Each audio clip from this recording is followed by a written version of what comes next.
Ladies, this information that I'm about to share in this video is being suppressed. Every time I make a post about the origins of things like marriage and romantic love, those posts never get more than a few thousand views. And that's by design, because this information is groundbreaking and the patriarchy doesn't want you to have access to it. So if you learned something in this video, please like, comment, share, repost. Get this information out there, ladies.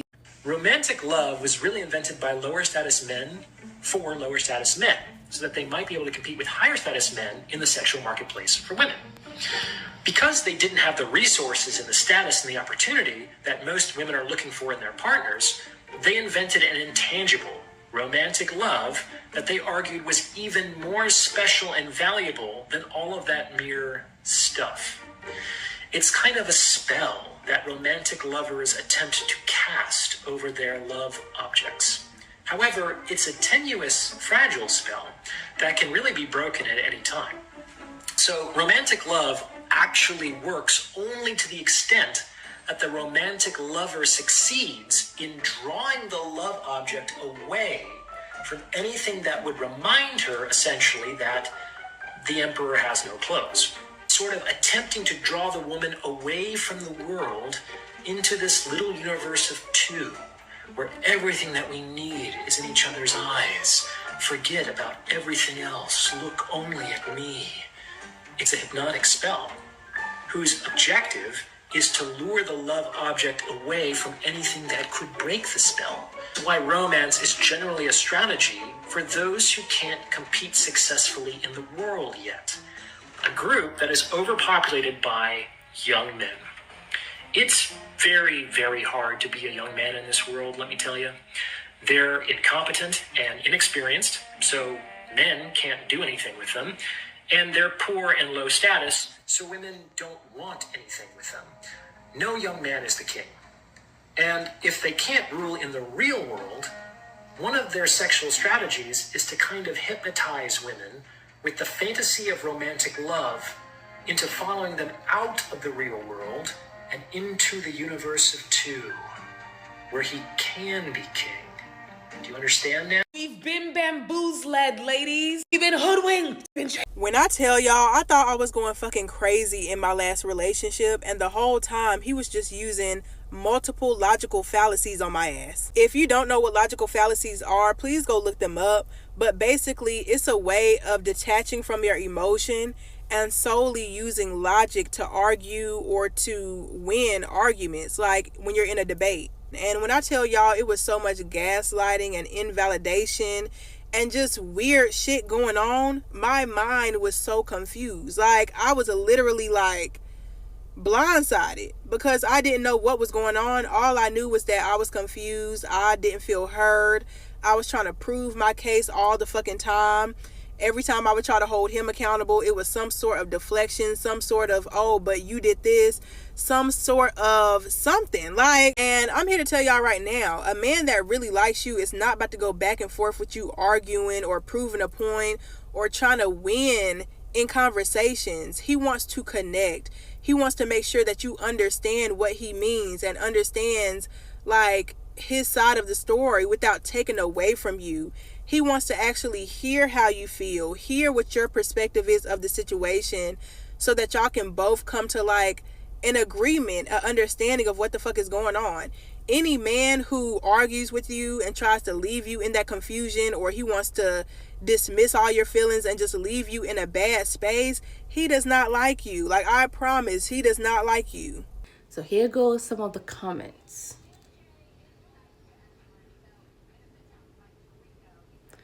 I do believe that love exists, but I focus more on healing. That's why I always say healing is important, especially when you're dating, even when you're establishing relationship in marriage. Continue to be self-aware, continue to advocate for yourself, and if you have kids, advocate for them too, to do the work. Find out what your preferences are, your own patterns, your anxieties, your nuances, your childhood stuff, your abandonment stuff, your attachment stuff, meaning How do you attach your partner? Are you constantly in fear that your partner is gonna leave you? That's an anxious attached style.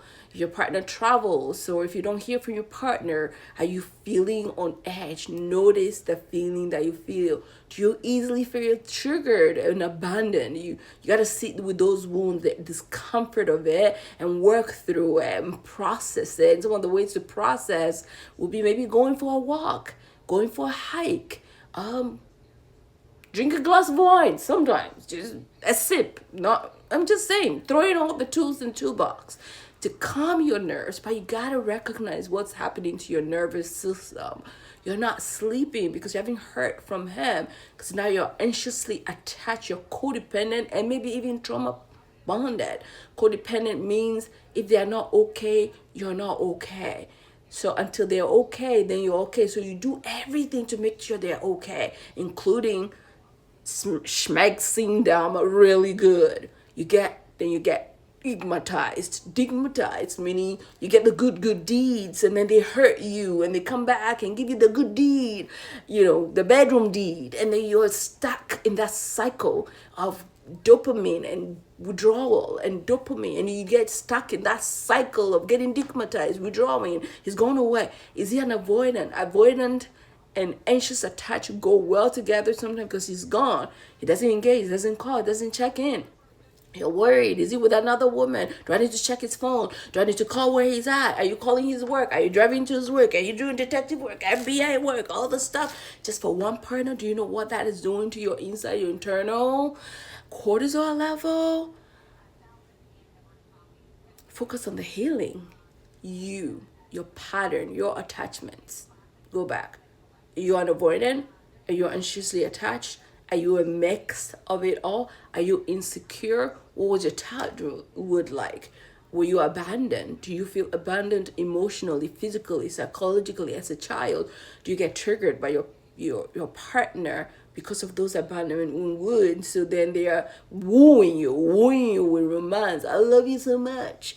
But at the same time, they're your knife and your band-aid. I love you. And they give you a hug and they get the good dig on you, and you're like, oh God, that feels so good, I want it more. And they withdraw, and you're like, damn, what happened? And they're triangulating you, bring other people, their mother, their sister, their family member, their friends, their aunties, all the stuff. And you're like, once again, going into that codependent mode, doing it all. And when you're done and you set those boundaries, say, if you keep doing this, I'm not going to be here. But he comes back and you're still sitting there like like my water bottle. Take a good sip of you. They put you down.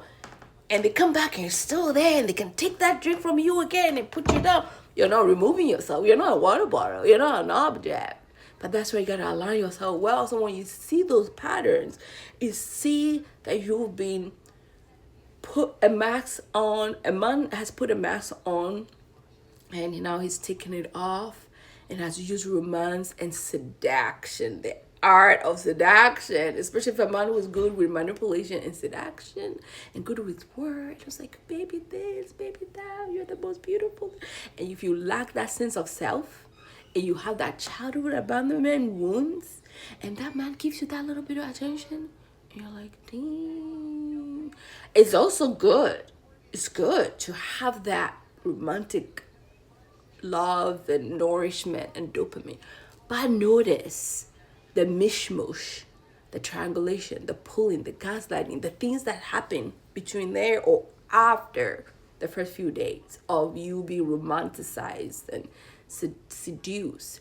It's not a Disney movie where it's like you're whatchamacallit, rescued and this happily ever after type of scenario. Life doesn't work on you're being romanticized. You're the princess on the ledge just waiting to be rescued, and then the prince comes on the horse, just tuk and rescues you, and then it's happily ever after.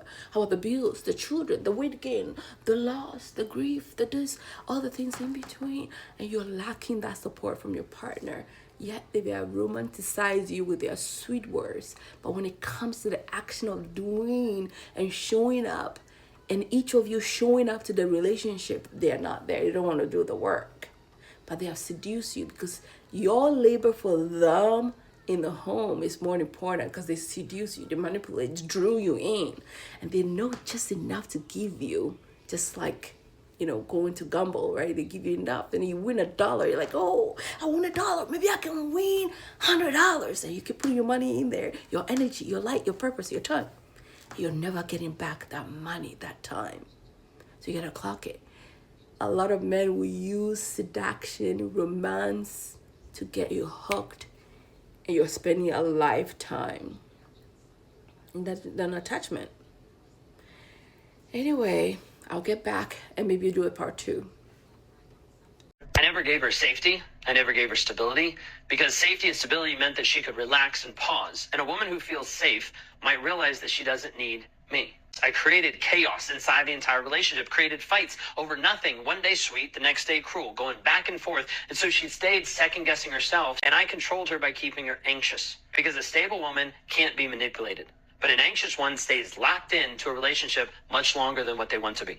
Let this video serve as evidence that these men out here are not silly boys just trying to figure it out. They're well aware when they're manipulative, and they're well aware when they're manipulating you. Things like nagging, ghosting, breadcrumbing, the push and pull method. They know what those things are. Some of them have not only studied those methods, they've mastered them, and they use them on unsuspecting women. This is why you don't tell a man exactly what you're looking for up front, because all he'll do is pretend to be that man until he gets what he wants from you. Never tell the man exactly how to play you. They are constantly looking for inconsistencies in what you're saying and what you are allowing. Confident women don't chase men, they don't entertain inconsistent men, and they don't negotiate their standards. I don't care how confident you say you are, I don't care how confident you think you are. Waiting around for a man to change his mind about one of your standards, or even worse, waiting for a man to change his mind about you, is an insecurity waiting to be exploited, and he will. The only reason you're going back and forth with that man is because you told him what you wanted and he didn't do it. So why are you still there?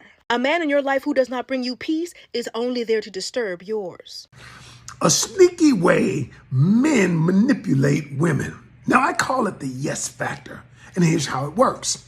I get you to agree to a smaller request. For instance, I say, hey, would you pick me up something, bring it over to eat? Okay. Or let me borrow your Netflix login. I don't have Netflix, and you agree to it. Well, what's really happening is I'm actually setting you up for a larger request. Now, this works because when people agree to something, what it's really saying is this is in alignment with my value system, with my belief system. I agreed to do this, so you know what? I'll agree to do that. It's called the yes factor because all I need to do is get you to start saying yes. I need you to be aware of this, y'all, so that you don't go down the road of manipulation or someone else manipulating or misusing your kindness. So I asked women, what is the most deranged thing that a man has ever done to you? Like jaw-dropping, shocking, deranged. Then I downloaded all of the comments that these women left and I put them into categories. So here's the top 10 most violent. You ready for this? I don't even know if you're ready.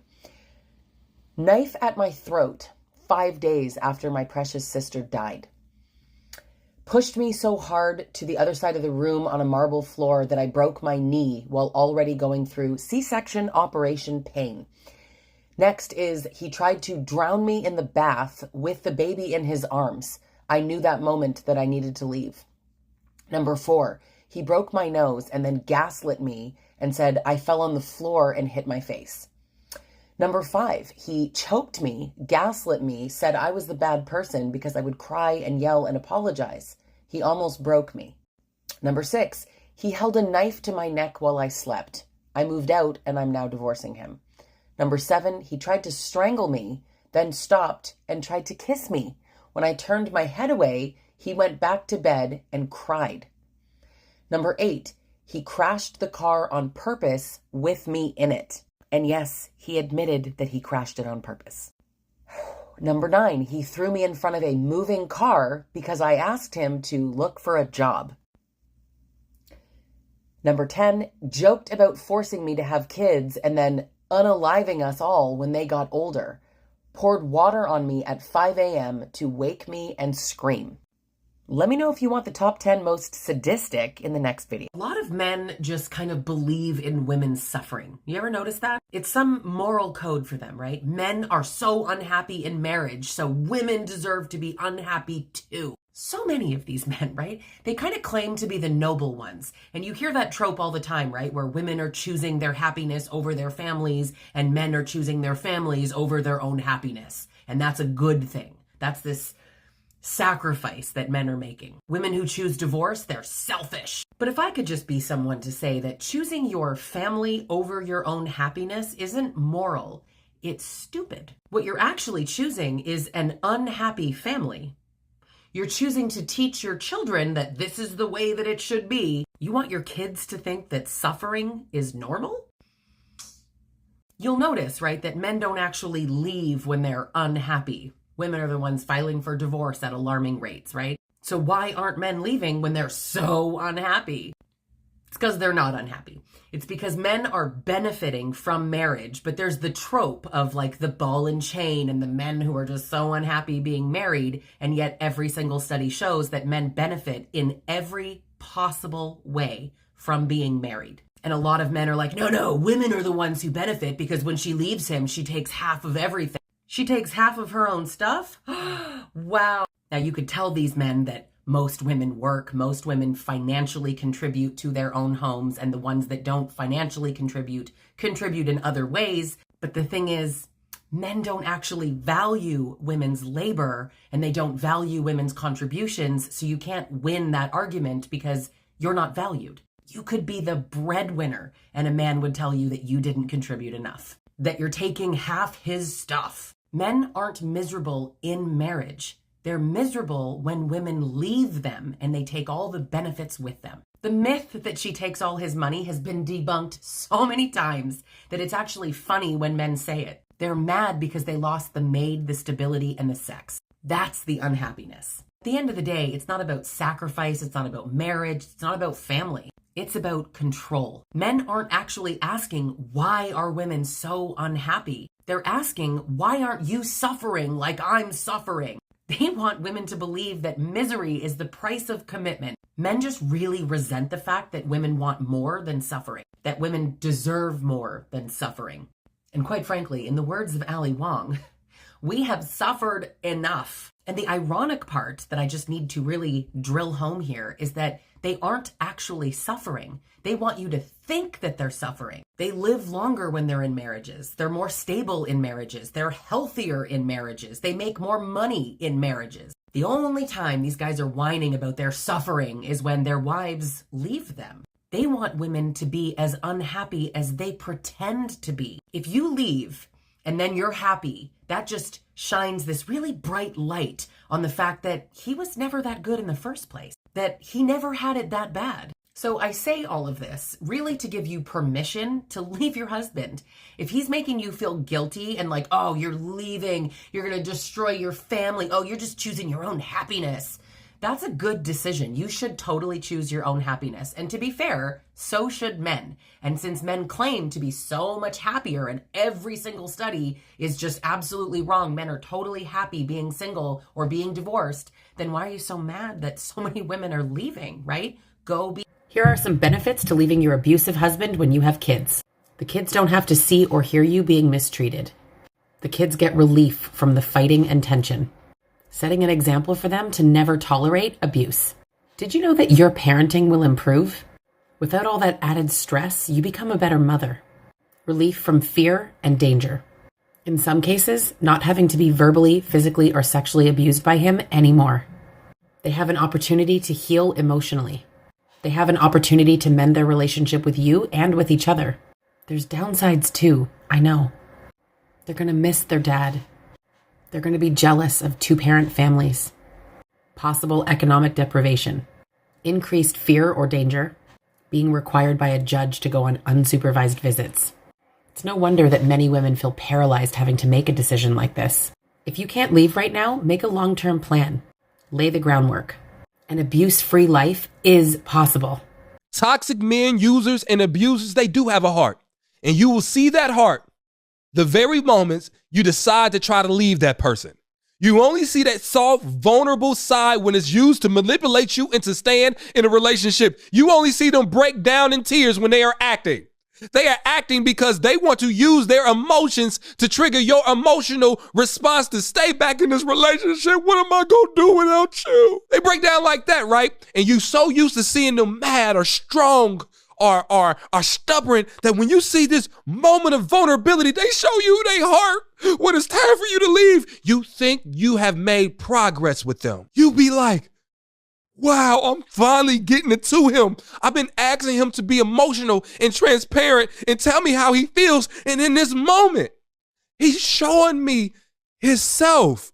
That's an act, boo. He ain't showing you his heart. He's trying to use his heart to manipulate you. They told me not to make his lunch. Oh, okay. They told me not to fold his laundry. Yeah. They told me not to pay for dates. Okay. Take me through there. Take me through there.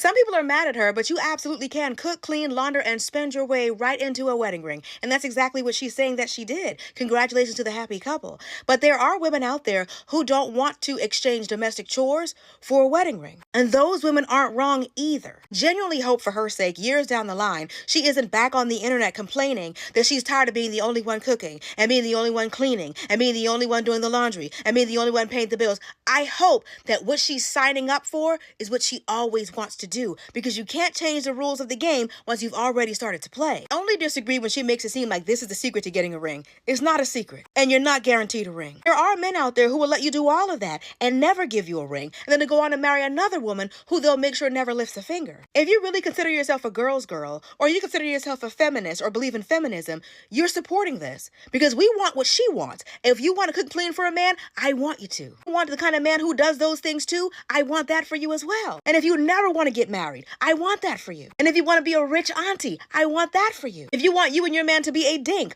dual income, no kids household, I want that for you as well. The whole point is that we all don't have to have the same life for us to be happy for the other person. Every relationship is not going to be one size fits all. The only thing that matters is that it fits you.